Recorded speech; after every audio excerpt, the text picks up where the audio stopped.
naira da ya bai shiga ba mun kashe shi mun yi farfesu naman su mun aje miki a kofar gida ita shahada ta kasance shi daban-daban ba gaskiya ba haka da nace zan muku bayani akan yanda shahada take ko ba gaskiya ba saboda kana zaune a cikin al'umma baka san me zai same gara duk abin da ya faru mu dinga sanar da ku anko ne 10,000 sai kuma takalmi 3,500 sannan kuma sai agogo 5,000 sannan kuma in babu matsala ina son wannan kudin mota 7,500.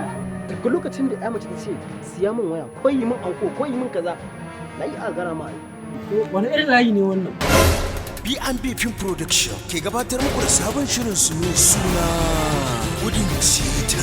Gudun Ceton shiri ne wanda zai ƙayatar da ɗan kallo kamar haka. Gudun Ceton yana ɗauke da abubuwan ban dariya kala-kala hana kuma ga abin tausayi a cikin wannan shiri na Gudun Ceton. To ga wani malami da ya bada falalar gudun mutuwar shahada amma kuma gashi malam ya tsaya shahadar ya kasa. Wai shin ya abin yake ne? Madam, ya muka ga kana hada kaya sai ka kai wanki ne.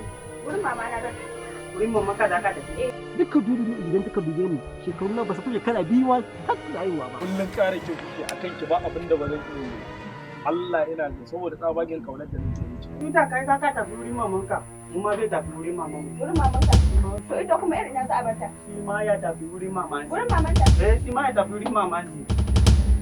kaga dawo na fasa tafiya dawo dawo na fasa Ka fasa tafiya? Mun fasa tafiya. Zaman wuri sai hankuri ne ana yi ba sai za ta fi wurin mama. Ha? kullun da safe za ta zo ya mun kwai da shayi da burodi har da madara